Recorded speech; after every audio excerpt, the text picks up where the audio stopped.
મહિલા કોંગ્રેસ પ્રમુખ પર દાદાગીરીના ગંભીર આક્ષેપો લાગ્યા છે। અમદાવાદ કોંગ્રેસ મહિલા પ્રમુખ જીલ શાહે કાર્યકરને ધમકી આપી, કાર્યકરના ઘરે જઈને ધમકી આપી હોવાની પોલીસમાં અરજી નોંધાઈ છે।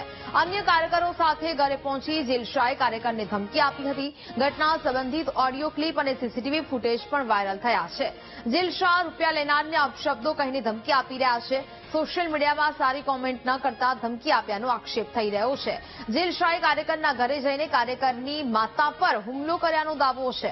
કોંગ્રેસના કાર્યકરે દરિયાપુર પોલીસ સ્ટેશનમાં જીલ શાહ વિરુદ્ધ અરજી કરી। ચૂંટણીને લઈને મારા પર ખોટા આરોપો લગાવાયા હોવાની વાત જીલ શાહે કરી છે। મારી સાથે 3 વર્ષથી હતો તે કાર્યકર જ આરોપ કરી રહ્યો છે।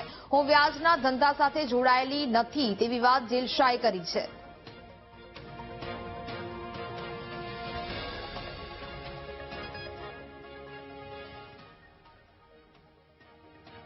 શું કે છે ભાઈ? અરે પણ એ બધા કેટલી બધી ગાળ બોલ્યો એમ કહો? ચલો એમ નહીં, એટલે તે કોને આપ્યું તું શું કે છે? એ બોલ્યા બરાબર છે, ના આપ્યા એટલે બોલ્યા હતા ને? તે કલાપી ના આપ્યું એટલે કલાપી શું મારો બાપ છે? એમ નહીં, કલાપી છે તારે મારું રેકોર્ડિંગ કરવું હોય તો કર। કલાપી કોણ છે ભાઈ? તું પૈસા લઈ જાય ના આપે એટલે કલાપી એવું શીખવાડ્યું છે કે પૈસા લઈ જાય નહીં આપવાના? મારી વસ્તુ સાંભળો, મારા એટલા બધા બધી પૈસા બાકી હતા, મને કેટલી ખરાબ ગાળ બોલ્યા। તું કલાપીની ધમકી કોને આપે છે? મેં ધમકી નથી આલી, બરાબર? કોણ તો કલાપી જોડે ગયો, હું આવું છું, તું ક્યાં બેઠો છે બોલ? ના ભાઈ, આને અહીંયા લઈ આવો, નીકળ પછી હું કરીશ ને નહીં સારું સાહેબ। આ કલાપીની ધમકી કોને આપે છે? કોને આપે છે? મેં ધમકી નથી આલી કોઈને, બરાબર? ગાળ બોલ્યા છે? કોને ધમકી આલે છે? હે?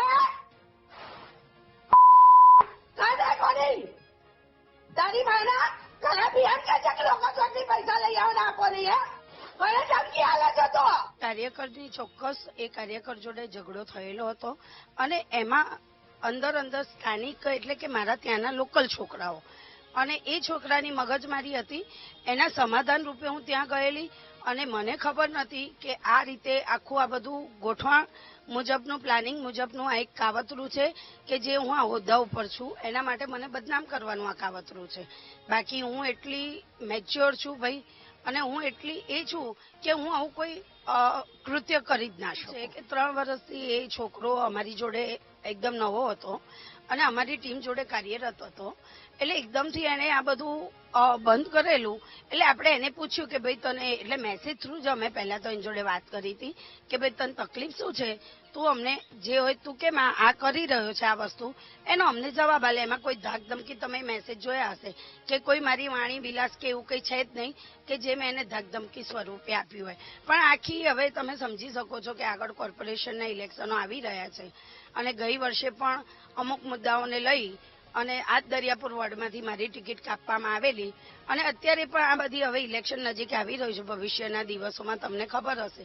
એના હિસાબે આ બધું મારી ઇમેજ કે જે હું અમદાવાદ શહેર મહિલા કોંગ્રેસ તરીકે બહુ સારું કામ કરી રહી છું, મારી ઇમેજને ખરડાવવા માટેનો આ સતત પ્રયત્ન વર્ષ કેટલા વખતથી હું જ્યારથી અમદાવાદ શહેર મહિલા પ્રમુખ બનીને આવી ત્યારથી થઈ રહ્યો છે।